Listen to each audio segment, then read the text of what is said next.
Shin is a carefree, annoying boy, living in the Republic of San Magnolia with his scientist parents. Little did Shin know, his family wasn't just ordinary scientists, they were descendants of a noble bloodline from the Jaidian Empire, known for their telepathic abilities. Life seemed perfect, especially with his older brother, Shiri, who he looked up to like a hero. Shiri was the cool, Honkai Star Rail-looking big brother Shin idolized and spent most of his time with. The two brothers were inseparable, always laughing and pretending their happy days would last forever. Sometimes, Shin would tag along when his parents worked with their colleagues on research. He even hung out with a coworker's kid, though she always seemed less interested in playtime. But Shin's life was about to get a harsh wake-up call.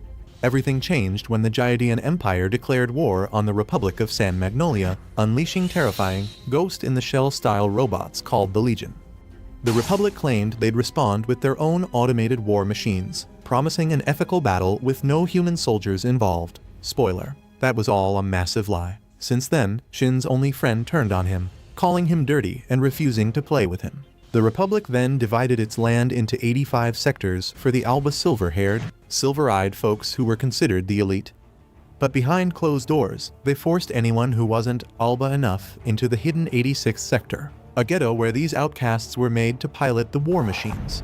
Shin's family was betrayed by their Alba friends, ended up there too, just another group of disposable soldiers. Clueless to the reality of his situation, Shin didn't fully grasp what was happening. One day, he stopped hearing his mom's voice and asked Shiri where their parents were. True to tragic anime style, their parents had died off-screen, leaving the brothers on their own. Shiri was overwhelmed, not just from losing their parents, but also from receiving a draft letter telling him to sacrifice his life for San Magnolia. In his grief, Shiri snapped.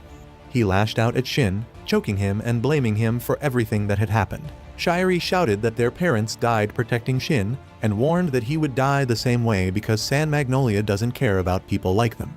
Shin nearly ended up another tragic backstory statistic, but a priest heard the screams and intervened just in time, pulling Shiri away and giving Shin CPR. Realizing his mistake, Shiri promised himself to protect his little brother from fighting in the future. But it was a promise he couldn't keep. The Republic also had no intention of letting Shin escape the war, drafting him just like his brother before him.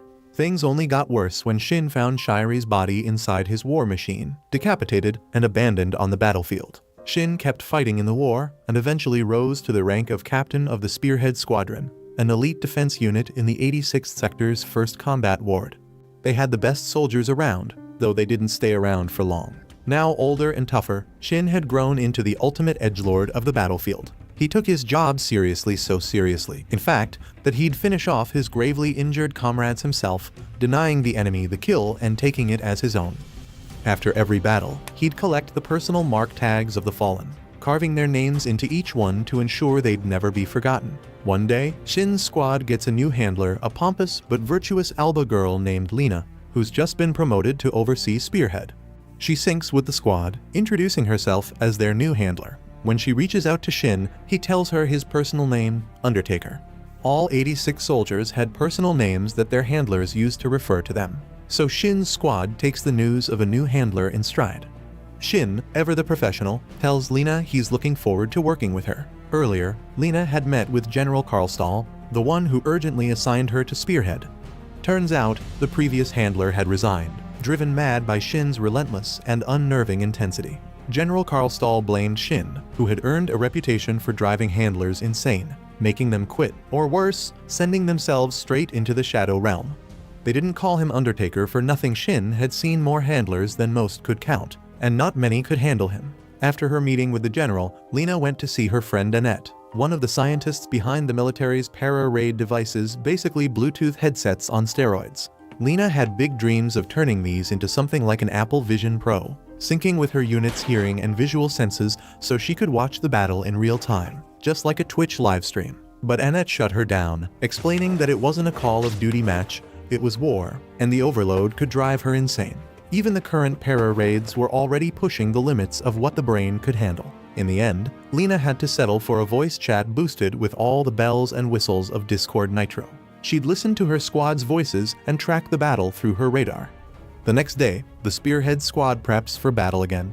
The enemy, the Legion, those rogue war machines from the Jaiid Empire, were on the move, sending 4 units toward their territory. They'd be hitting the squad's ward within 2 hours, but without a commander, known as a shepherd, leading them, it seemed like an easy win. Seeing the opportunity, Shin ordered the squad to ambush the Legion and take down as many of their forces as possible. As the squad fired up their juggernauts, Lina finally contacted them, ready to issue orders to intercept the Legion. But by then, Shin and his team were already deployed at the front lines. Impressed by their initiative, she let them proceed with their advance into the Legion's formation. As the Legion drew closer, the squad unleashed a barrage of fire, blasting the enemy in all directions. But it wasn't all smooth sailing. A Scorpion, a Legion spotting unit designed for long-range attacks, spotted them and began bombarding with heavy artillery. Shin quickly noticed the threat and ordered the squad to spread out, narrowly evading the incoming shells. Lina jumped in, alerting them to the Scorpion's exact location, and Shin used her intel to send platoons out to take down the spotters. But it wasn't over yet. As the battle raged on, Raiden realized there were way too many Legion tank units called Lows. Shin decided to handle the Lows himself while Raiden and the others focused on the remaining units. Raiden provided wingman support, clearing a path for Shin, maybe hoping to score some points with Lina, who was clearly paying attention. Shin specialized in dismantling the enemy with speed and precision, and he zipped through the Lows, taking them out and retreating before they could mount a counterattack. He significantly thinned their numbers, leaving just a few behind, which seemed to boost Lina's admiration for him even more. By dawn, the Legion had pulled back, leaving the Spearhead squad to watch the sunrise in the aftermath of the battle. Meanwhile, back in the Republic, a class of Alba Gen Z kids were getting their sanitized version of the war's history. 9 years ago, the Jayad Empire declared war on San Magnolia, deploying an army of autonomous war machines known as the Legion. But the Empire soon lost control, and within 5 years, they were wiped out by their own creations. It was believed that the Legion had a hard-coded lifespan of 50,000 hours, around 6 years, meaning they'd all shut down within 2 years. The students were told they only needed to hang tight for a couple of years until the war ended. With no human casualties thanks to the Republic's supposedly autonomous juggernauts, a massive lie. Lina interrupted the class, setting the record straight. She called out the professor's BS, revealing that the juggernauts weren't autonomous at all. She explained the Republic's real history, the creation of 85 administrative sectors for the Alba, and the segregated 86th sector, where non-Alba people were forced to live and pilot the war machines. Instead of playing Fortnite or scrolling TikTok like the Alba kids, these teens were sent to the front lines with no pay and little recognition. Lina, as a handler, was responsible for commanding these units, and she wasn't about to let the Alba kids get away with their ignorance. Back at their base, the Spearhead squad was relaxing, shooting cans, and hanging out with their pet robot, Fido. Raiden asked Shin what he thought of Lina's performance in the last battle. Shin, ever the critical commander, acknowledged that she was impressive, like she had 3,000 hours logged on Total War Shogun 2. Her positioning had matched their own preemptive deployment, proving she wasn't just another Valorant or League of Legends e-girl. Still, Raiden was curious to see how long she could keep up with them. As Raiden got called away to join in on the can shooting, Anju, one of the second lieutenants known as Snow Witch, brought Shin a slice of cake before sharing with the others. She casually asked Shin about the book he was reading, something he often did to clear his mind.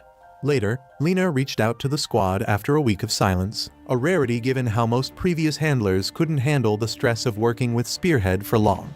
Shin complimented her on her performance in battle, and Lina returned the praise. But then she brought up an issue. Shin had been submitting the same type of action reports since taking over as captain. Surprised, Shin noted that no previous handler had bothered to read those reports, but Lina had.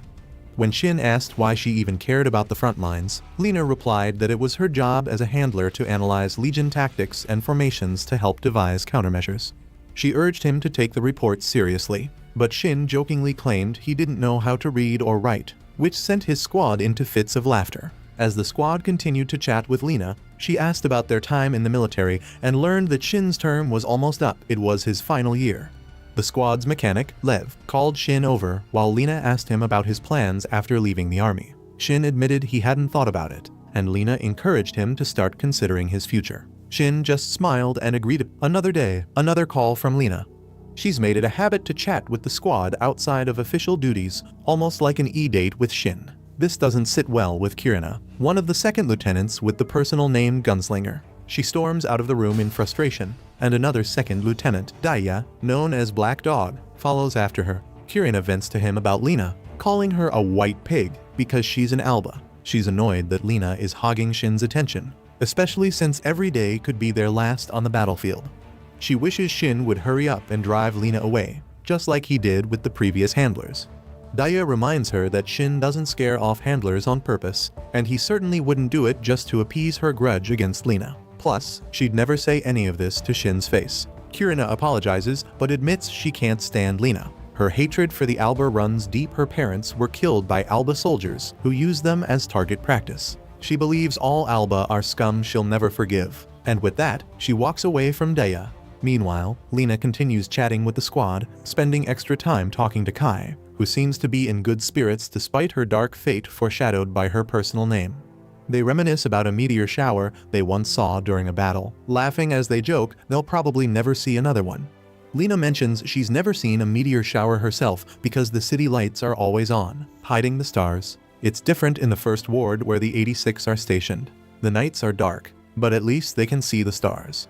Curious, Lena asks Kai if she hates the Alba. Kai admits she despises what the Alba have done to them, but she doesn't believe all Alba are bad, just like not all 86 are good. She doesn't hate Lena just because she's an Alba. Kai then asks why Lena cares so much about them. Lena reveals that an 86 soldier saved her life on the battlefield when she was younger, and now she wants to help people like him and fight for her country. Kai teases Lena for having such an idealistic view of the world, saying she's not cut out to be a handler. The 86 aren't fighting for noble reasons, they're just trying to survive. She warns Lena to quit while she's ahead, before she ends up regretting it. Lena says nothing in response. Later, Lena syncs up with the squad and informs them that the Legion is approaching. Shin responds that they're already gearing up to engage at a specific grid point. As the squad takes their positions, Lena directs Kirina to move 500 meters to her 2 o'clock, where she can take up a vantage point on higher ground. From there, she'll be able to provide overwatch and cover the main assault force while picking off the Legion's lows. Despite her dislike for Lena, Kirina complies and shifts to the new position. After successfully destroying the low units, Kirina reports the target down and moves her platoon out. Lena, however, notices a lone low lurking in the direction Kai is heading and quickly checks the map. She realizes Kai's headed straight into a wetland and tries to warn her, but it's too late. Lacking map awareness, Kai gets stuck, and the low closes in on her, leading to her untimely death. After the mission, Lena thanks everyone for their efforts and apologizes for Kai's death, blaming herself for not catching the map details in time. But before she can finish, Theo, another second lieutenant known as Laughing Fox, angrily cuts her off. He snaps that the 86's deaths are just numbers Lena can forget by the time she's home for dinner. They don't have time for her guilt or sympathy, they've just lost a comrade, and her feelings won't bring Kai back. Lena tries to respond, but Theo continues, saying that unlike the Alba, the 86 actually care about their comrades. If the Alba truly cared, they wouldn't have shoved the 86 into a war where they die like disposable tools. They're not fighting because they want to, it's just the hand they've been dealt, locked out of the city and forced to fight. Theo blames the Alba for the millions of lives lost over the past 9 years and tells Lena not to pretend she cares now when she's never even bothered to ask for their real names. Lena is brought to tears because she knows Theo is right. Her kindness won't magically fix things for the 86. Theo was fuming, and when Raiden tried to calm him down, Theo snapped at him, accusing him of defending Lena, the white pig. Things got heated until Shin stepped in and shut Theo down, leaving him with no choice but to quit whining like a kid. Raiden then told Lena to log off from the voice chat since nobody was in the mood to talk. Lena, taken aback, apologized and disconnected. After she was gone, Theo's anger turned into regret. He admitted he felt useless for not being able to help Kai and felt just as awful as the Alba he despised, especially for lashing out on the day Kai died. By the next day, the squad had simmered down, and they encouraged Theo to try expressing his feelings in a better way, reminding him that they all cared about Kai and were hurting too. Later that night, Shin continued his grim tradition, carving Kai's name into her personal mark fragment from her juggernaut. While he was doing this, Lena reached out to him. Before this, she had visited Annette, venting about how she couldn't stop worrying about the 86. Annette, in her usual carefree style, told Lena to just accept that the 86 were like units in a strategy game, like Company of Heroes, too disposable and replaceable. She suggested Lena indulge in some of the perks of city life, like treating herself to pudding, and just let it go. But Lena couldn't let it go. She insisted that she wanted to see the 86 as people, not just war assets. Annette wasn't convinced. She pointed out that if Lena really saw them as people, she would have asked for their names right from the start. Annette's words stuck with Lena, and later that night, she took a walk to the cemetery of the Republic's fallen soldiers. It was then that she decided to contact Shin. She apologized for everything that had happened the day before, as well as for all the misunderstandings in the past. Trying to make a genuine connection, she reintroduced herself to Shin and asked him to share the real names of the Spearhead squad members. Shin hesitated at first, explaining that getting too close to their processors was a dangerous game for handlers. It would make it nearly impossible to handle their inevitable deaths. But after a pause, he went ahead and listed the names of 20 remaining 86 members, including Kai, who Lena had known by her codename, Kirschblut. Lena listened quietly, absorbing the weight of each name, realizing they weren't just faceless soldiers. After Shin finished, Lena thanked him and asked if he could call her by her first name. Shin, still keeping his distance, decided to stick with calling her by her rank, Major. Lena then heard a scraping noise and asked Shin what he was doing. He told her he was carving Kai's name into a fragment of her juggernaut. He explained that since the 86 didn't have proper graves, his first unit had made a pact. They would carve the names of their fallen comrades into pieces of their juggernauts, and the survivors would carry them until they reached their final destination. Shin was the last survivor of that unit, so he continued the tradition with Spearhead. Lena felt a pang of guilt, knowing that Shin had been doing this for 5 years and had witnessed the deaths of 561 people, including Kai. Shin remembered every single one because he carried the weight of their names until the end of his journey. Lena apologized again and asked if she could apologize to the rest of the squad directly. Without a word, Shin connected Lena to the rest of the team, letting her speak to them as she tried to bridge the divide between her and the 86. As Lena walks home, she casually asks Shin what his brother is up to these days. Shin, without missing a beat, tells her that Shaorei died 5 years ago, typical tragic anime backstory stuff. Lena quickly apologizes, feeling a bit awkward for bringing it up. Moving on, she follows up on an earlier question about what Shin plans to do once he leaves the army. Shin admits there's nothing he particularly wants to do, but there is something he has to do. He needs to find Shaorei, who he's been searching for over the past 5 years. On another day, Lena is back on duty, commanding the Spearhead squad in battle. Curious, she asks Shin how he always seems to know when the Legion is approaching. But before he can explain, their connection starts cutting out. Shin tells her to disconnect from her para-raid because the Legion has deployed a lot of Black Sheep units this time, making it too risky to stay synchronized. Lena, unfamiliar with what the Black Sheep are, refuses to cut the connection, insisting she needs it to observe the battlefield. Shin simply warns her again and accelerates toward the Legion.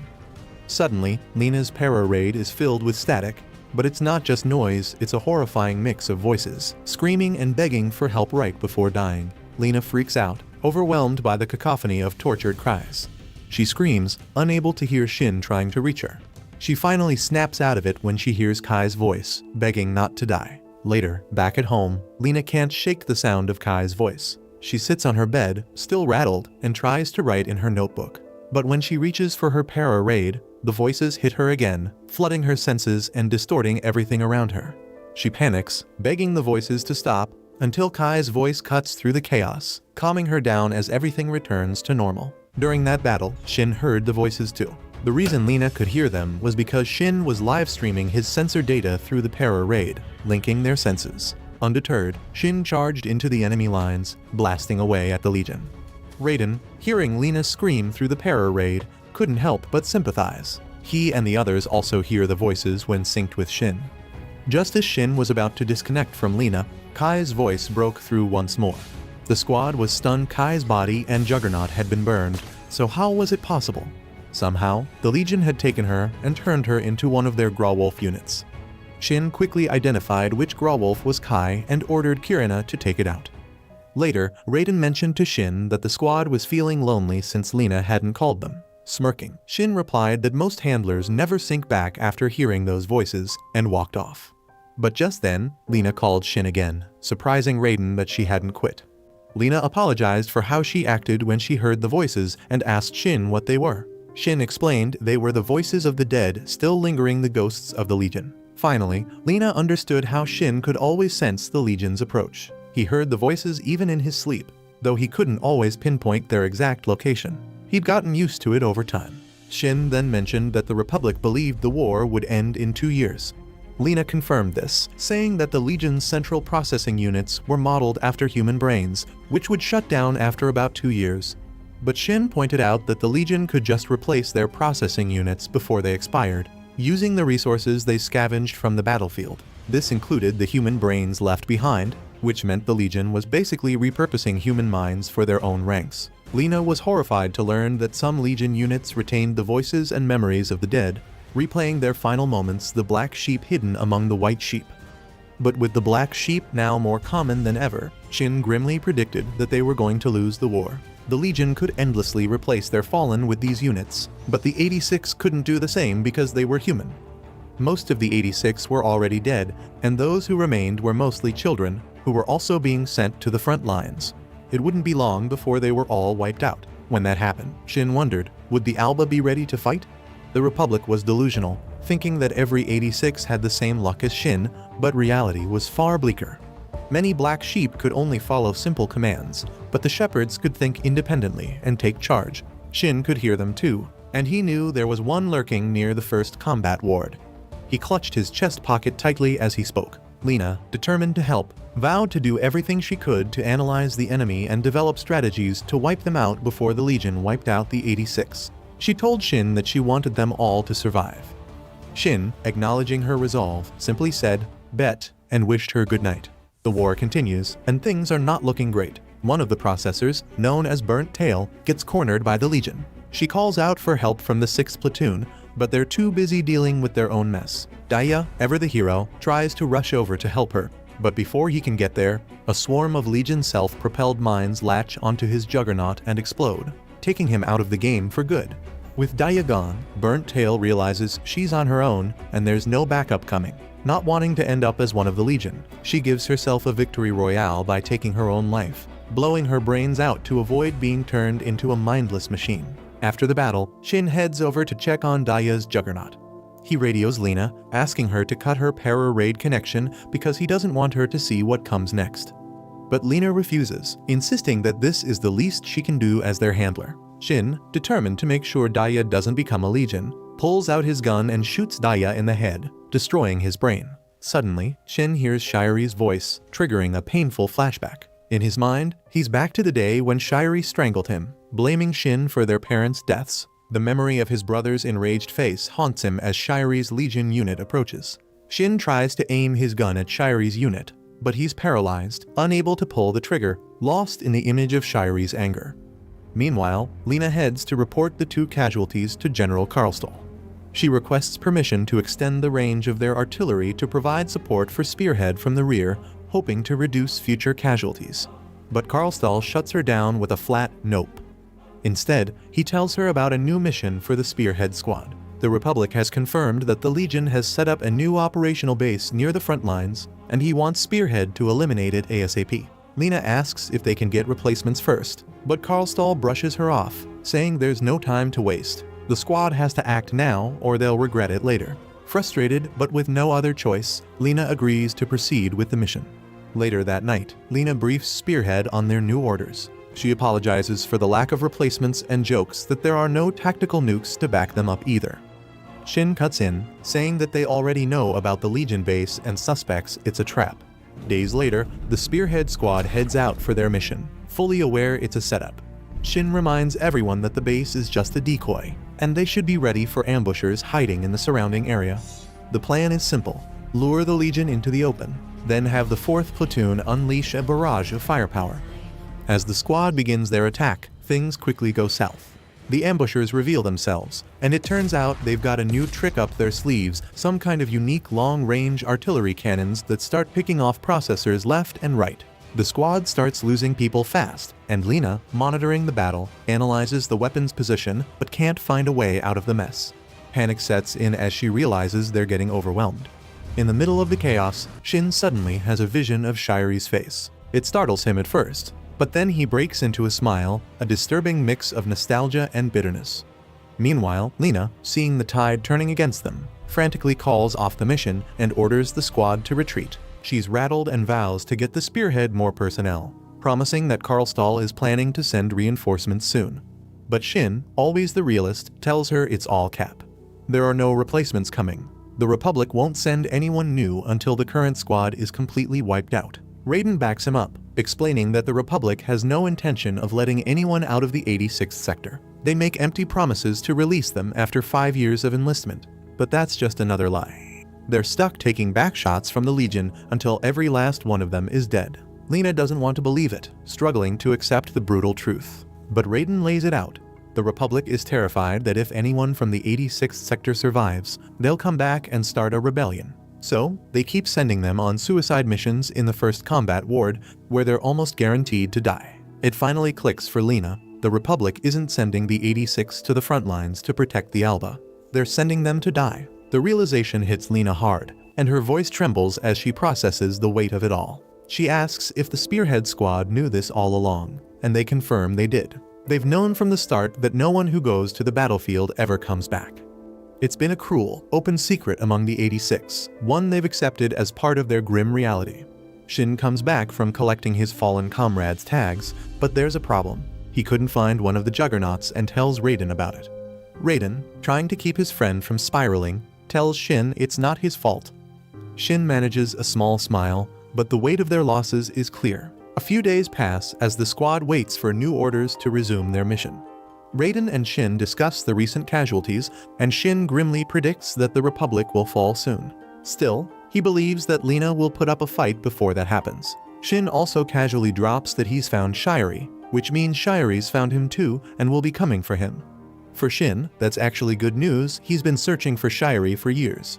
But he knows the others aren't so lucky. He asks Raiden what they're going to do about it, and Raiden, loyal as ever, says they'll follow Shin to the end. Shin smiles, appreciating his friend's unwavering support. Back in the city, Lena is doing some digging of her own.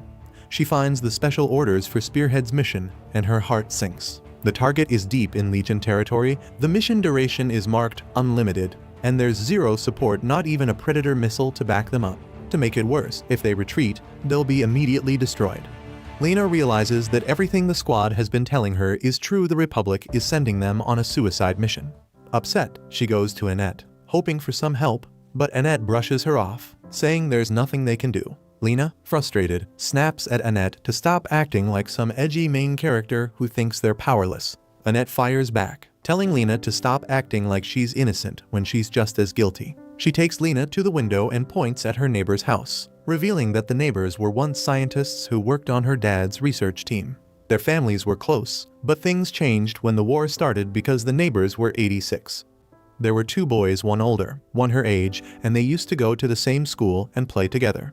But when the 86 were sent away, her classmates started bullying Annette for being friends with them. She wanted to help her 86 friend, but when he wanted to keep playing, she turned him down and they fought. When her dad suggested they help the neighbors, Annette refused and, in her words, snitched on those 86s.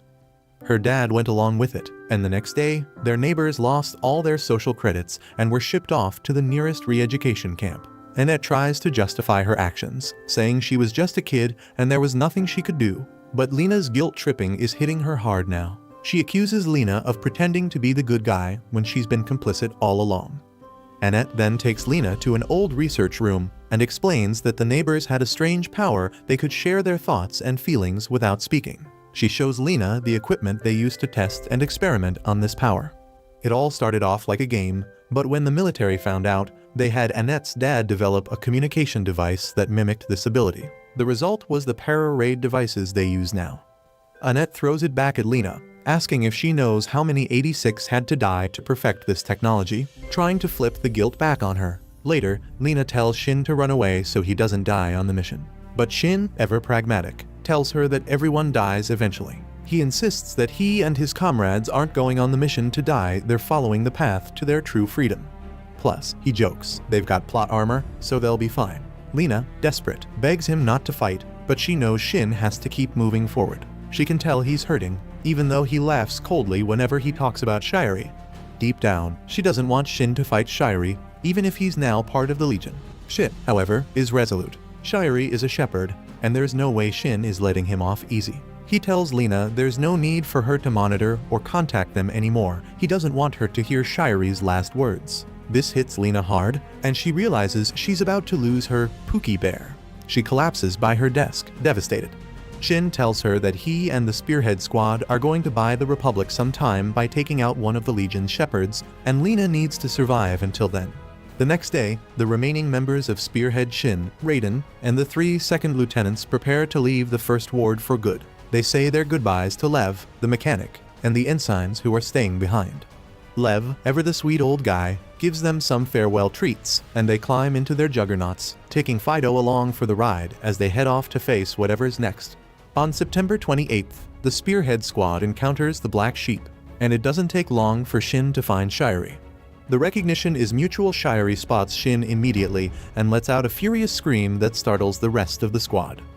But Shin just smiles, like he's been waiting for this moment. He tells his friends to hide in the forest where the Legion won't be able to spot them.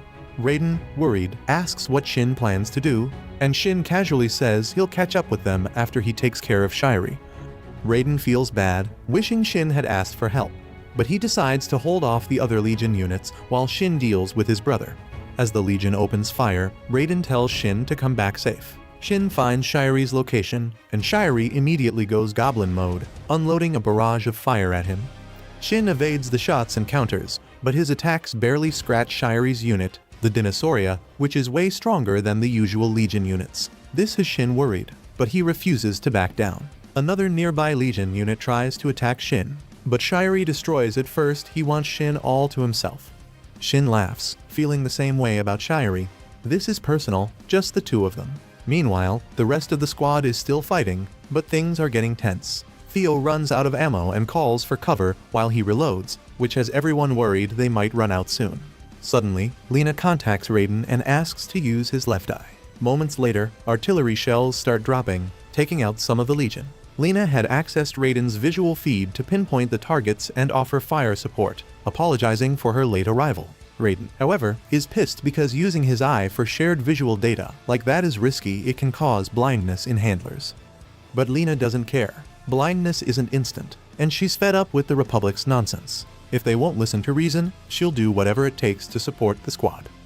Earlier, Lena had gone to Annette to ask for help accessing the artillery control system and synchronizing vision. Annette, still bitter, refused at first, but Lena wasn't backing down. She confronted Annette, asking if the boy she abandoned was Shin. Annette froze, shocked to hear his name. Lena told her that Shin was in her unit and his personal name was Undertaker. She even showed Annette a sketch she made of Shin's face. Annette, conflicted and anxious, didn't know whether to help or not, but Lena gave her an ultimatum: help her now or abandon Shin for the 3rd time. Annette realized Lena wasn't messing around and called her a devil. Lena agreed, saying they were both devils. Back on the battlefield, Lena asks Raiden where Shin is, and Raiden tells her Shin is locked in combat with Shirey, fulfilling his real objective, which makes him unable to hear the voices of the dead anymore. As the battle between the brothers rages on, Shin feels a strange satisfaction. He maneuvers through the trees, using them as cover to leap onto the Dinosauria, slashing at it with his Juggernaut's blades. He fires at Shirey, but his shots are stopped by a liquid micromachine shield that morphs into arms, grabbing Shin's Juggernaut and tossing it aside, severing his para-raid connection in the process. The other Black Sheep start to retreat, giving the rest of Spearhead a moment to breathe. But then they notice Shin's offline status and panic, trying to reach him. Through the visual feed, they see Shirey closing in on Shin and scramble to figure out what to do. Lena asks Kurina to provide terminal guidance so she can drop artillery on Shirey's position. The others hesitate, fearing she'll hit Shin too, but Lena insists she has a plan. Trusting her, Kurina follows through. Meanwhile, Shirey, now looming over Shin, starts talking about how fragile Shin's Juggernaut is and how he held back during their fight. He says he didn't want to hurt Shin and promises to apologize for everything later. Right now, he's just happy to have Shin with him again, just like old times. He rambles about reading Shin the lore of Hollow Knight again, but to do all that, he first needs to get rid of Shin's human body. As Shirey prepares to act, Kurina anchors her Juggernaut onto the Dinosauria. Shirey shifts his focus to her, but then he notices a missile coming down on them. Panicking, Shirey realizes he can't let Shin get hurt, so he uses Kurina's Juggernaut to knock Shin's Juggernaut out of harm's way, vowing to protect Shin at all costs. This takes Shirey into a vision where he keeps repeating the same vow to a little girl behind him, saying he loves Shin. The girl asks why he wants to hurt Shin if he loves him so much. Shirey turns around and sees Shin lying behind the girl, and he collapses, confused. The girl slaps him, snapping him back to reality just as the missile hits. Fortunately, the missile is a dud and only manages to wound the Dinosauria without destroying it completely. But Shirey doesn't back down, and the Spearhead Squad knows they need to act fast. They try to wake Shin up, watching his para-raid flicker on and off. Shin finally comes to when he hears Shirey's voice. Overwhelmed, he feels like Shirey is strangling him again, blaming him for their parents' deaths. Shin can't stop seeing Shirey's angry face, convinced his brother still hasn't forgiven him.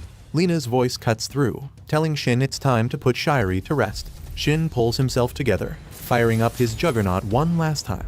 He lunges at the Dinosauria, ready to end it. Shirey tries to counter with his liquid micromachine arms, reaching through to grab Shin. But Shin, determined, says his farewell and blasts Shirey. In his final moments, Shirey reminisces about the old days. He realizes that Shin doesn't need him anymore and touches his face one last time, apologizing. This surprises Shin, who reaches out for him, but it's too late. The Dinosauria explodes and burns, and Shin jumps back, watching it go down. Overcome with grief, he finally remembers Shirey's happy face and all the good times they had. Shin breaks down, crying as the memories flood back. His comrades watch silently as Shirey's unit burns, and Shin mourns his brother. By dawn, the battle is over, and the mood has shifted to a somber calm. The squad is satisfied with the outcome, knowing they did what they had to do. Lena contacts Annette, telling her the battle's over and Shin is safe thanks to her. But Annette dismisses her, saying she's not the one who saved him, and leaves. Lena then syncs up with the squad, thanking them for their hard work. Shin thanks her too, and the rest of the squad starts chatting with her, teasing her for breaking military protocol. Even Kierna compliments Lena for taking the battle seriously, and they all thank her for saving their lives and helping put Shirey to rest. Afterward, the squad talks about finding a place to rest and repair their juggernauts before continuing their journey. They say their goodbyes to Lena, hoping she can support the next group as she did for them. Lena, not wanting to let them go, tries to stop them as she watches their signals move away on her radar. They reassure her that they're choosing this path on their own terms, heading for a part of the map marked Unknown. Lena, left alone, doesn't know what to do with herself. She runs outside, crying on the road as she watches them disappear. The Spearhead Squad says their final goodbyes and goes offline, leaving Lena on her knees, overwhelmed with emotion and tears. The Spearhead Squad keeps moving through the reclaimed territory, a ghost land where no one lives anymore. Eventually, they come across a serene flower field and decide to take a break. Raiden uses the moment to ask Shin what his plans are now that he's left the army. Shin just shrugs and says he doesn't have any. Later that night, they all sit around together, reminiscing and laughing about their past experiences. Shin seems especially cheerful, even cracking jokes, but Raiden can't help but worry. After a while, Shin is the first to fall asleep, and for the first time in 9 years, he looks peaceful. His comrades notice how much better he looks now. His expression is softer, and he's smiling more often. They comment that Shin seems to have finally found some peace now that he's accomplished his 5-year goal of finding Shirey. They all know how much Shin has been through, the loneliness of seeing his comrades get clapped in battle and the burden of carrying on by himself.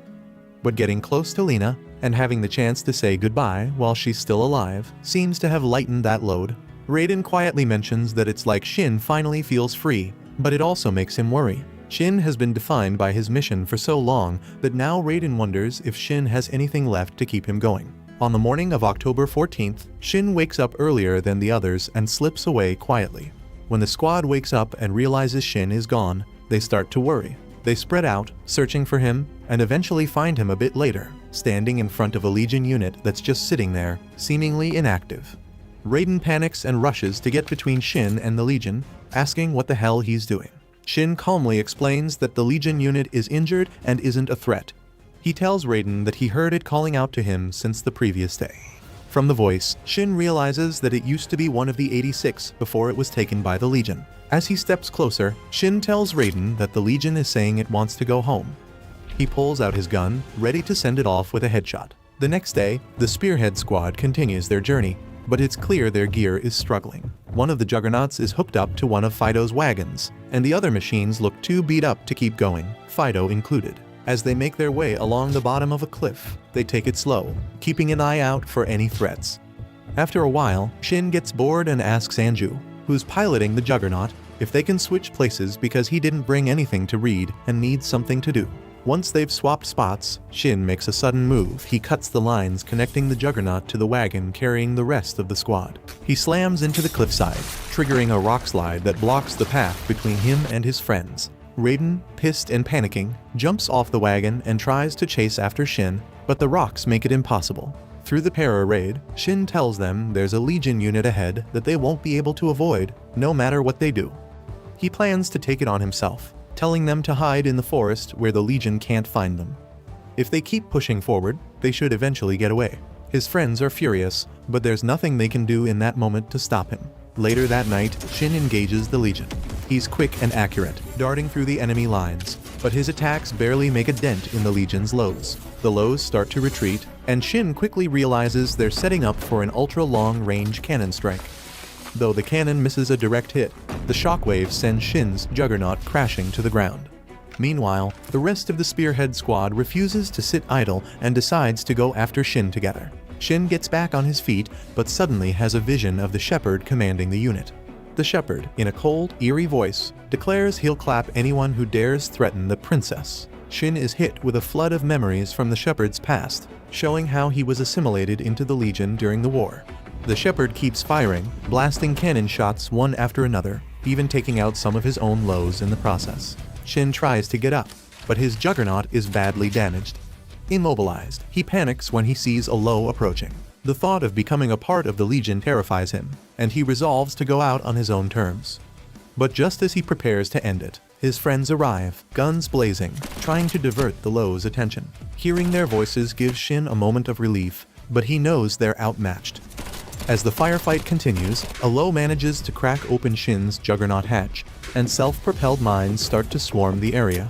The squad keeps firing, but Theo runs out of ammo at a crucial moment. While trying to reload, some of the mines reach him and explode, injuring him badly. Despite the dire situation, his friends keep shooting until they're all eventually overwhelmed by the enemy. The day before all this, Lena had visited Spearhead's base in the First Ward. As she explored the empty grounds, she found a notebook with a note tucked inside. The note had a drawing of a pig princess with the word "you" scrawled underneath a cheeky nod from the squad. They'd also written some heartfelt messages and signed their names. Lena found a photo of the squad together, which made her smile, but the joy was bittersweet. She knew they were no longer there, and as she held the note, she couldn't hold back her tears. Back on the battlefield, Shin slips into a dream. In it, Shirey wakes him up as a kid, gently apologizing for calling him all the way out there. He raises an open book, and as it falls, Shirey transforms into a knight. He picks Shin up, carrying him in his arms like a protector. After a bit of walking, Shirey puts Shin down gently and tells him this is as far as he goes. Shirey tells Shin that he can make it the rest of the way on his own after all. He has his comrades now. He reassures Shin that he's grown so much and shouldn't let memories of the past weigh him down. But Shin feels a wave of sadness. He doesn't want Shirey to leave. Shirey continues walking away, urging Shin to remember him every now and then, but to live freely and find happiness. Shin tries to chase after his brother, but no matter how fast he runs, he never seems to get any closer. Stuck in place, he calls out for Shirey, desperately reaching for him. Suddenly, Shin's eyes snap open, and he finds himself in a medical facility. Disoriented, he sees people in hazmat suits peering through the window into his room. Before he can piece things together, the door opens, and a man walks in. It's Ernst, the president of the Federal Republic of Jayad. Ernst introduces himself and tells Shin that they found him and his friends after the Legion defeated and captured them. Shin's heart sinks as the memories of the battlefield rush back, his friends lying motionless on the ground. Panic surges through him until the windows on his left become transparent, revealing his friends alive and well, looking back at him. Later, they all chat about their last battle. The group scolds Shin for worrying them by charging into the fight alone. Shin, sheepishly, apologizes, knowing he scared them. A month goes by, and Ernst formally welcomes them to the Federacy as official citizens. The squad is skeptical, not understanding why Ernst is so willing to accept them, but he explains that the Federacy accepts everyone. He doesn't need a reason to bring children into his nation. Ernst then tells them he'll be their guardian from now on, assuring them they're safe. The 5 of them aren't Spearhead anymore, they're now members of Jayad, starting a new chapter. Meanwhile, the Federacy's lieutenant colonels report to Ernst about recovering the 86's juggernauts and their impressive combat logs. They're amazed by the squad's skills and express interest in working with them. However, Ernst immediately shuts down the idea. He's firm in his decision not to let the 86 become operators again. He doesn't want to replicate the mistakes of the Republic of San Magnolia. Instead, he wants to reward them with the peace they've long fought for. Later, Ernst takes the squad to his house. On the way, they ride through the bustling streets of the city, watching people go about their daily lives, enjoying the simple pleasures they've been denied for so long. They look out the car window and spot protesters rallying to save the 86 still trapped in the Republic, a sign that this country might actually be the ideal place for them to start over. When they arrive at Ernst's home, he introduces them to his adopted daughter, Frederica, who warmly welcomes them. Ernst then reveals that he's also adopted them, making them his children. This unexpected gesture leaves the squad speechless but grateful. Later that night, Ernst visits Shin in his room. He hands him Shiri's tag, which they found in his juggernaut. Time passes, and the 86 slowly try to adjust to their new life in the Federacy. They're exploring the city, trying new things, and getting a taste of what it's like to live normally, something they've never really known. Shin finds himself spending time at the public library with Frederica, where they meet a guy named Eugene and his little sister, Nina. It's weird for Shin, being around regular people, but he's slowly getting used to it. One day, Frederica drags Shin to the market, begging him to play a game and win her a stuffed toy. Shin isn't interested and tries to brush her off, but Frederica knows how to push his buttons. She pulls the typical little sister act, pouting and pleading until Shin finally gives in with a sigh. Despite the efforts to blend in, the itch for battle never really goes away. Kirina, feeling especially restless, vents to the others that she's tired of this peaceful life. She wants to go back to the battlefield where they all felt they had a purpose. Unsurprisingly, the rest of the squad agrees they've all been feeling the same pull. It's not long before they approach Ernst, laying it all out. They want to return to the front lines. Ernst, concerned, tries to dissuade them. He wants them to enjoy their newfound peace, not run back into danger. Frederica steps in, making her case. If Ernst forces them to live a life they don't want, he's no different from the Republic. She argues that they should be allowed to choose their own paths. Seeing her point, Ernst reluctantly agrees to let them go back to the military, but under one condition: they need to go through the military academy first. That way, when the war eventually ends, they'll have a better life ahead of them. Frederica backs him up, urging them to accept the deal because there's more to life than just the pride they take in their combat skills. Shin, amused by her speech, calls her a princess, but Frederica drops a bombshell: she's not just any princess. She's the last empress of the Jaidian Empire, the very empire that created the legion that destroyed their families. The squad is taken aback, but no one blames her. She was just a child when it all went down. Frederica continues, saying she admires their pride and asks if she can go with them. She has her own mission. She wants to save Kiria, her knight who died in battle and was absorbed into the legion. She reveals that Kiria is the same shepherd who attacked Shin before the Federacy rescued them. Shin, skeptical, asks how she could possibly know that. Frederica then reveals her unique ability: she can see people's pasts and presents.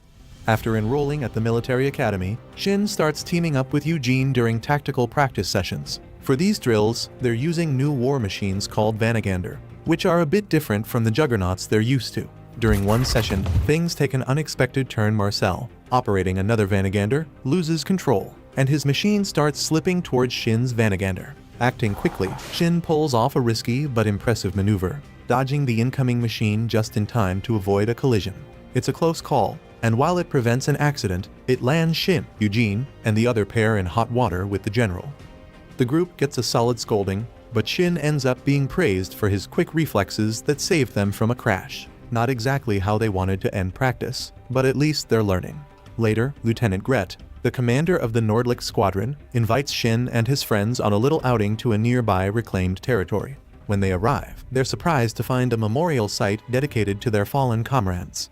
Their old juggernauts are lined up like silent sentinels, and there's a stone monument engraved with the names of all their lost comrades, honoring their sacrifices. There's even the box where Shin kept his comrades' tags, carefully preserved. The sight hits the group hard, stirring up a mix of emotions. They're touched by the effort put into remembering their fallen, and they thank Greta for bringing them there. Gret, smiling, formally welcomes them to her squad, making it clear they're not alone anymore. They're part of something bigger again. Just as they're soaking it all in, Frederica shows up with Fido, Shin's loyal pet robot. Turns out, Greta had found Fido and restored him, giving the little guy a fresh new look.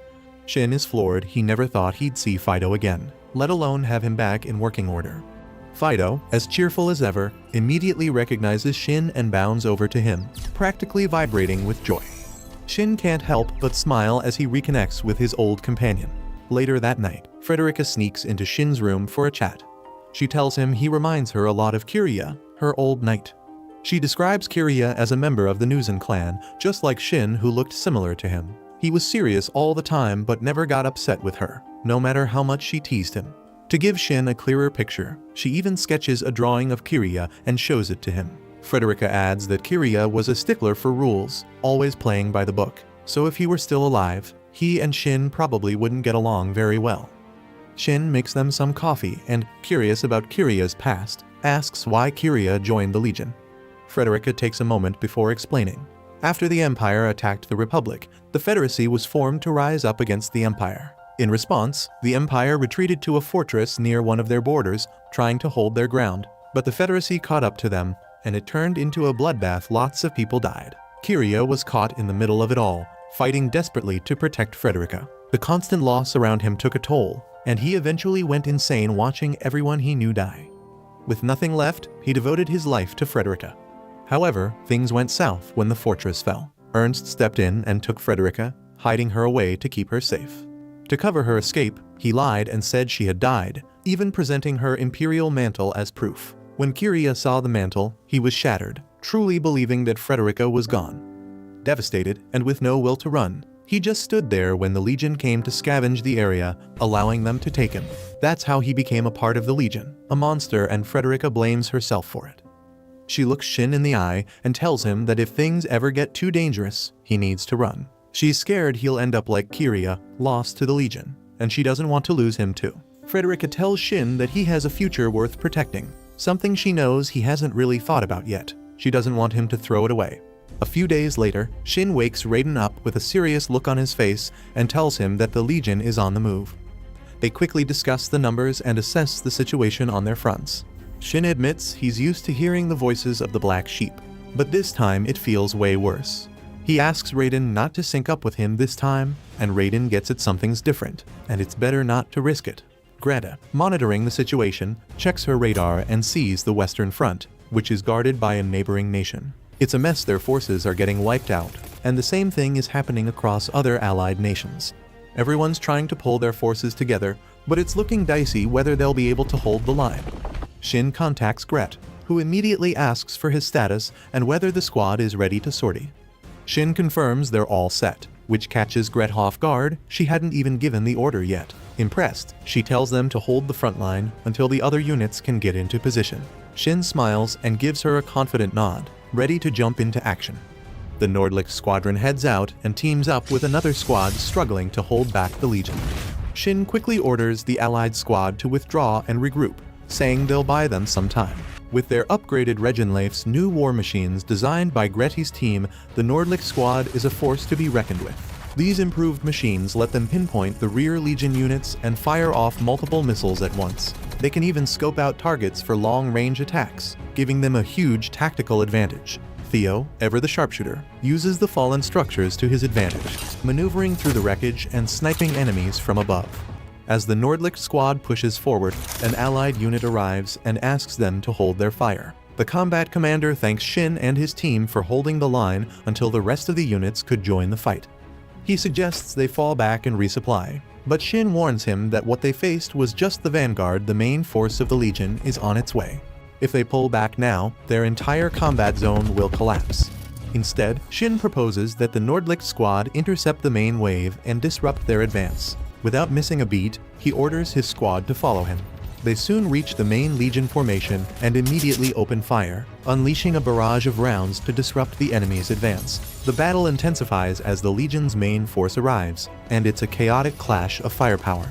Back at the base, Frederica is doing her best to use her powers to locate Kiria, knowing he's the shepherd leading this main force. She's determined to guide the Nordlicht squad to him. Closing her eyes, she manages to find his position and syncs with Shin to relay the information. But when she connects, she gets a chilling vision of Kiria, grinning maniacally as he battles, just like he did when he lost his mind. The sight of him in that state terrifies Frederica, and she tries to warn Shin, pleading with him not to continue. But Shin is too deep in his battle trance. He disconnects from everyone, fully caught up in the thrill of fighting the Legion. It's like nothing else matters whether he lives or dies. He's just there to take down as many enemies as he can. Shin dives into the thick of it, tearing through the Legion's lows with close combat melee attacks, moving with a reckless intensity. He's completely in the zone, taking out one unit after another, until finally, he snaps out of it, breathless but victorious. With the Legion retreating, Greta orders the squad to return to base. When they get back, Frederica is visibly upset with Shin. She confronts him, saying he's acting just like Kiria, and breaks down in tears as she clings to him. Shin doesn't say anything, he just quietly pets her head, comforting her in the only way he knows how. One night, Shin gets summoned to the general's office. The general cuts straight to the chase, asking Shin if he can hear the voices of the Legion. Shin says yes, and, to prove it, points out the nearby territories where the Legion forces are currently lurking. Impressed, the general then appoints Shin to lead a critical assault operation that the allied nations, including the Republic of San Magnolia, have signed off on. The mission? Nordlicht is to take down Kiria's unit, known as the Morpho, a massive railgun machine that's a serious threat. Gret, overhearing the plan, immediately protests. She's concerned about the kids and argues that this mission could get them all killed. Why do they have to be part of it? She demands. But as the general and Greta go back and forth, Shin's attention drifts. He starts hearing the familiar voices of his fallen comrades, whispering to him from the past. They tell him that the reason they have to do this is simple, because they're the 86. Shin glances over his shoulder and is startled to see them, his old squadmates, standing right behind him. They're making light-hearted jokes, laughing about the general and Greta's bickering. It's like old times. They remind Shin that they lived and died with pride, and they thank him for carrying their memories and their tags all this way. One by one, they fade away, leaving behind their personal tags. Seeing them go hits Shin hard. He's been carrying the weight of their loss for so long, and now it feels like everyone's leaving him behind. Just when he's about to lose himself in the sadness, he catches a glimpse of Lena. She steps forward, telling him she'll never forget him. It's a small comfort, but it lifts Shin's spirits. He finds solace in the thought that this mission, this assault operation, might be his chance to reunite with his comrades if it goes south. With that in mind, Shin turns to Lena and says goodbye. Greta gathers her squad and engineers, taking them to an old operation base hangar. Inside, she shows them the Nachzira, a prototype ground effect aircraft that's going to be their ticket to the Morpho. The plan is to use this aircraft to fly low under the radar, getting them to their target faster and stealthier than the usual route. With Shin's ability to sense the Legion and Greta's piloting skills, they should be able to make it to the Morpho without too much trouble. But there's a catch: the Nachzira can't turn quickly, so they'll need to avoid any ambushes along the way. Frederica isn't thrilled about the plan. She's worried they might manage to destroy the Morpho, but end up stuck in Legion territory with no way out in time. Shin, however, is unfazed. He tells her that the mission's priority is destroying the Morpho, everything else comes after. If they make it out, great. If not, that's just the life of a soldier. Frederica knows he's right, but it doesn't make her any less worried. Later, Shin visits Frederica in her room. She's been ordered to return to the base in the city, but she's flat out refusing to leave. Shin asks her why she's digging in her heels when she's the one who wants to save Kiria so badly. He assures her that he remembers Kiria's voice, so her presence isn't necessary for the mission. If she keeps asking Nordlicht not to go ahead, maybe she doesn't actually want to help Kiria rest, he suggests. He tells her to go home, but Frederica's too stubborn for that. She admits she wants to take down Kiria just like Shin took down Shiri, but she's scared that if Shin goes through with this mission, he'll end up like Kiria and she'll be left all alone again. Shin calmly tells her he's not Kiria. He's not doing any of this for her. This only frustrates Frederica more, and she yells at him for making her suffer the way Shiri made him suffer. Shin turns to leave, but Frederica grabs his hand, tears streaming down her face, begging him not to go. She can't bear to lose another big brother figure. Shin doesn't say anything more. He just lets her hold onto him for a moment. A month later, the squad loads their Rijin Leafs into the Nachzira, prepping for departure in 30 minutes. Greta steps up to give a quick pep talk, reminding them to give it their all and come back alive. She acknowledges that while they may be the 86, they're still just kids. Fighting might be their pride, but protecting them is her pride. Before they take off, Ernst contacts them to wish them good luck and to remind them to do their best. He's blunt, he doesn't want them to die, because if they do, he jokes he might just lose his mind and destroy the world. He gives them a direct order: come back alive, all of them, especially if they plan to keep fighting to the bitter end. The squad doesn't promise to stay alive, but they agree. As the Nachtsira makes its way toward the Morpho, it suddenly gets ambushed by a swarm of Legion units. Gret, staying calm under pressure, decides to drop the squad off early before they reach the planned location. She figures they can continue with the mission while she and the rest of the crew hold off the Legion units. Shin is visibly worried because this was definitely not part of the plan, but Gretty assures him she knows what she's doing. After dropping them off, the squad moves forward, using Shin's keen senses to guide them closer to the Morpho. Along the way, they're intercepted by more Legion units, but manage to hold their own, riddling the enemy with missiles. Finally, they spot the Morpho, still under repair, and immediately report back to headquarters. They get the green light to attack and start bombarding the Morpho with everything they've got. However, even in its compromised state, the Morpho is no joke. It begins to move, showing off just how powerful it is. As the battle intensifies, Shin starts hearing Kiria's voice taunting him, repeating over and over that he's going to clap him. The Morpho raises its massive railgun, ready to fire, but then it suddenly stops. Frederica urgently contacts Shin, telling him that what he's looking at isn't the real Kiria. Shin quickly scans the Morpho and realizes she's right, this isn't the actual Morpho. He orders his team to retreat immediately. Meanwhile, at a different location, the real Morpho is shown hovering, charging up its railgun before firing a devastating round at them. The shockwave messes with radar signals, causing communication disruptions back at headquarters. Panic erupts at HQ as they scramble to figure out what's going on. Some suggest launching missiles at the fake Morpho's location, but Ernst refuses, pointing out that they still don't know where the real attack came from. Others push for sending more defense units to buy time, but Ernst shuts that down too. He's not about to throw more lives away without a proper plan. They have to stick with the current strategy, or else he might just let the Legion tear them apart.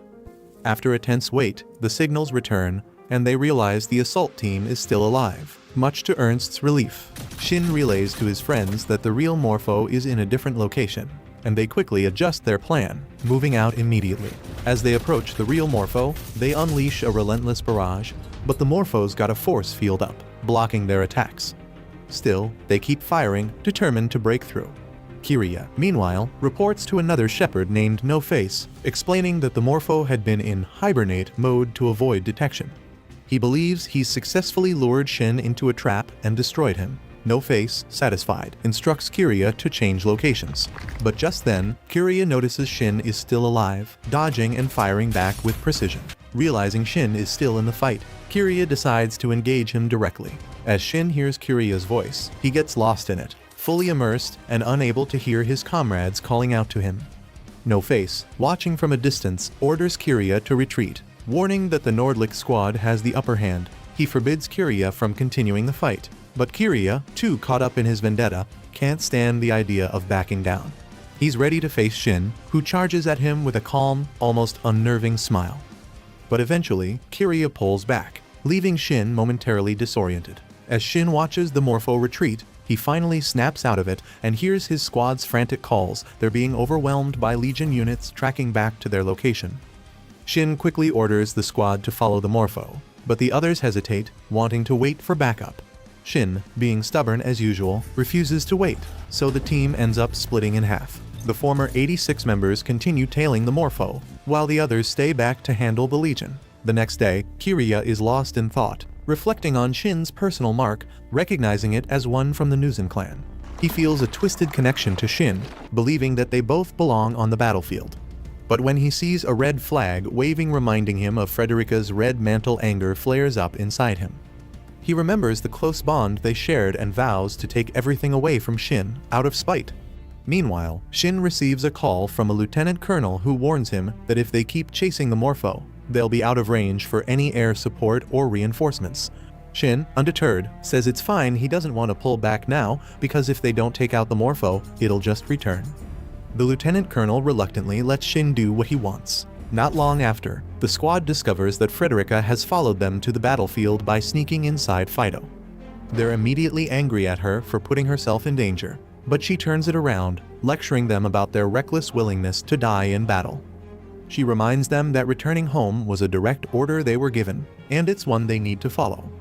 Shin asks Raiden to take Frederica back, but Raiden hesitates, knowing it'd be tough to get her through another wave of Legion units. Instead, he suggests accommodating her in his Regen Leaf. Shin, seeing no other choice, hands Frederica a gun, telling her that if things go south, she can use it to go out on her own terms. To his surprise, Frederica accepts the gun calmly, promising to give it back once the mission is over, holding on to hope that they'll all return home safely. The team keeps pushing forward on their journey, but it doesn't take long before they run into some Legion lows trying to ambush them. They manage to dodge the initial attacks and make their way to the top of a cliff, while the lows move along the base below them.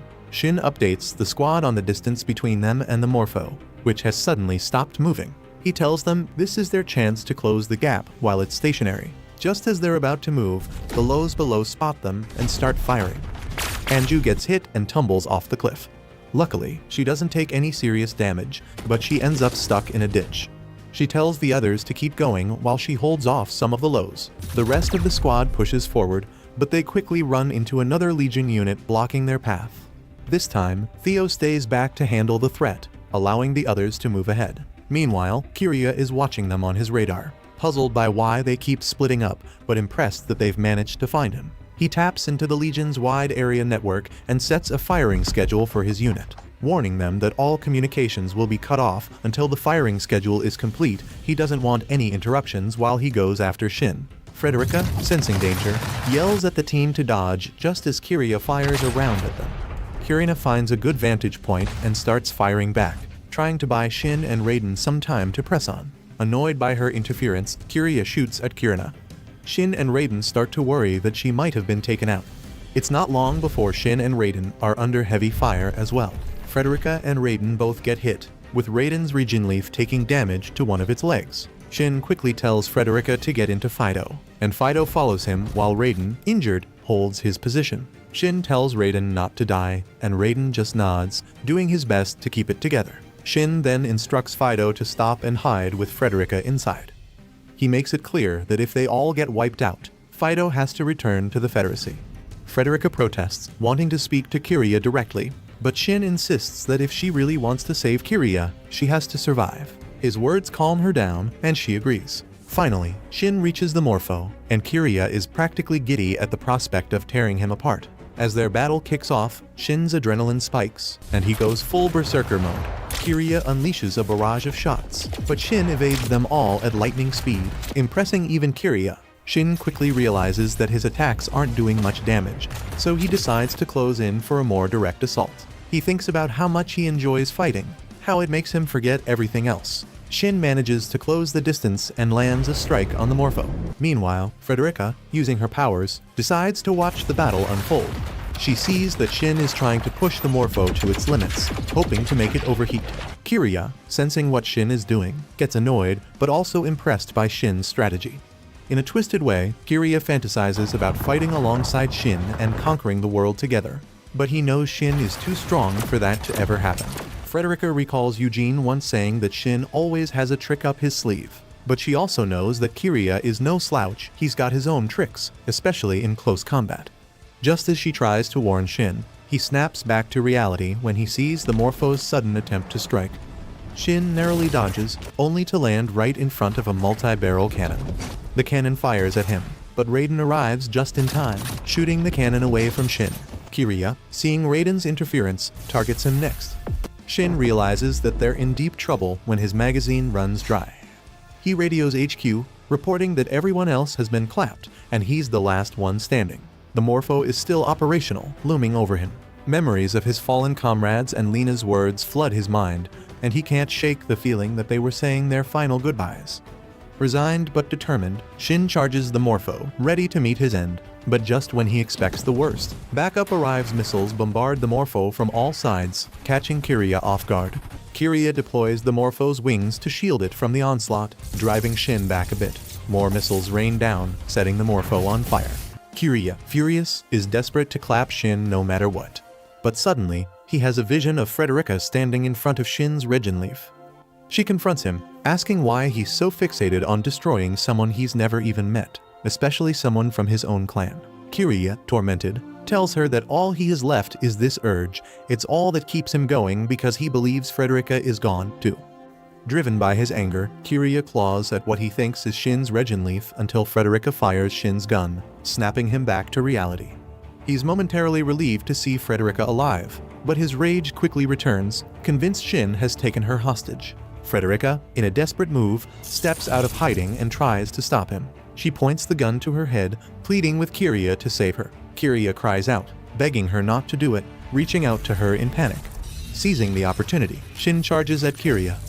But when Kiria spots Shin, he lashes out, trying to strike. Shin dodges with precision, managing to climb onto the Morpho. He asks Frederica where Kiria is, and she points him to the spot behind the main gun. Shin finds Kiria and blasts him. In that moment, Frederica imagines a different reality where both Kiria and Shin serve in her empire. She sees Kiria constantly scolding Shin, only for Shiri to step in and calm things down, taking Kiria away. Frederica tries to chase after them, but she can't reach. Kiria looks back at her and Shin, then turns away, joining Shiri and the others who have passed on. Frederica snaps back to reality, quietly saying her farewell to Kiria. After Shin delivers the final blow, the Morpho self-destructs. As Shin charged at the Morpho for the final time, he shouted to Kiria that the dead are the past and should stay there. But when Shin fired the last shot, Kiria grabbed his hand, the Regenleaf's anchor wires failing to eject just as the Morpho was about to explode. Kiria told Shin that it's time for him to go. Too, he's just as dead as Kiria is. He questioned why Shin, planning to die in this battle, was still alive.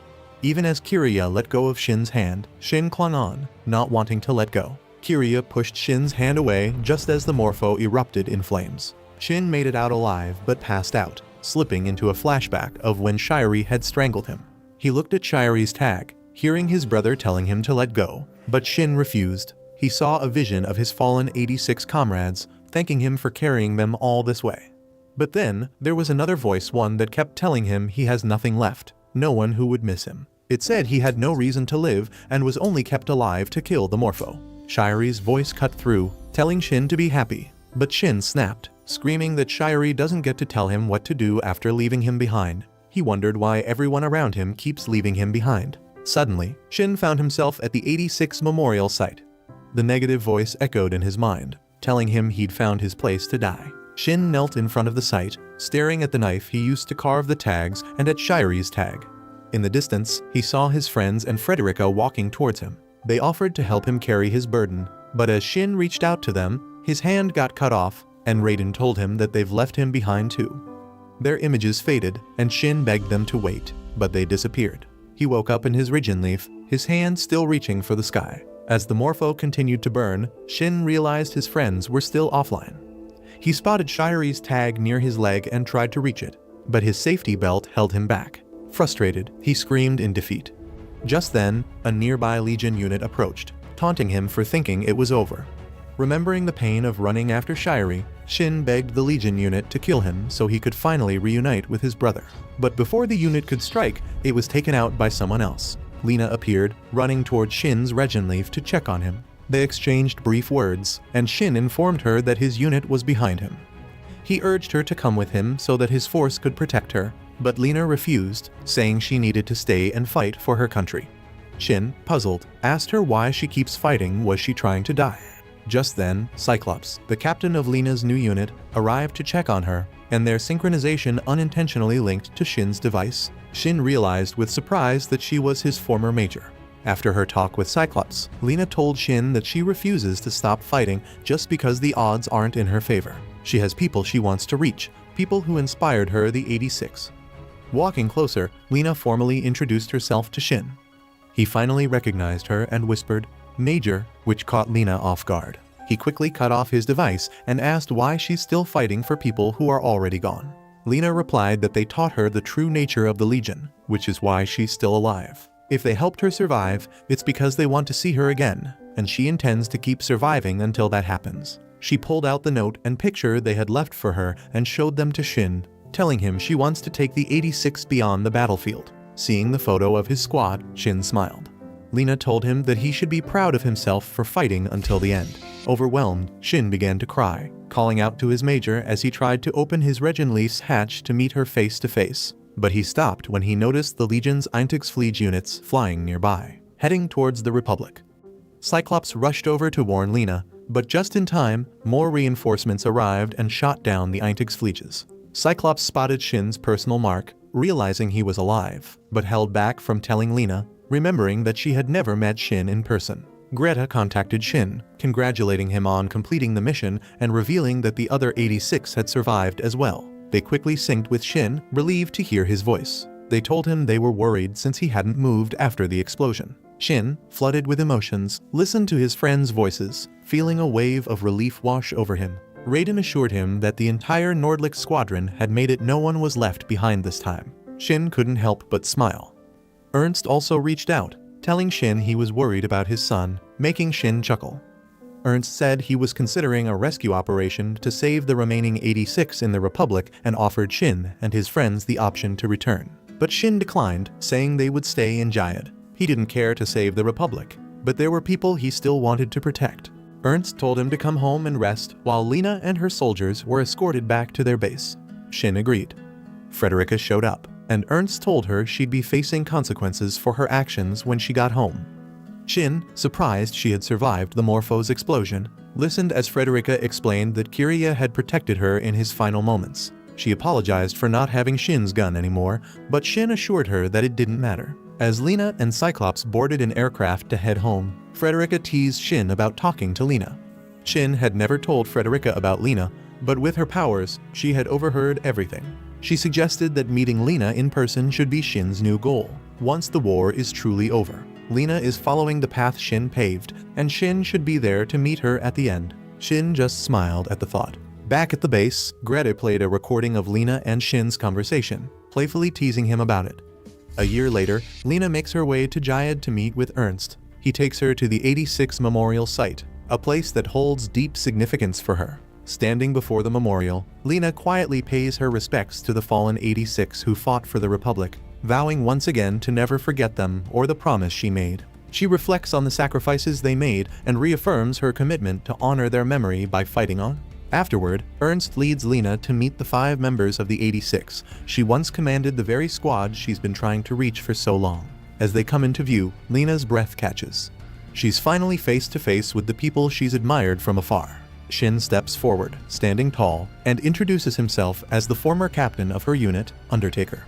For a moment, Lena is speechless, overwhelmed by the reality of meeting them in person.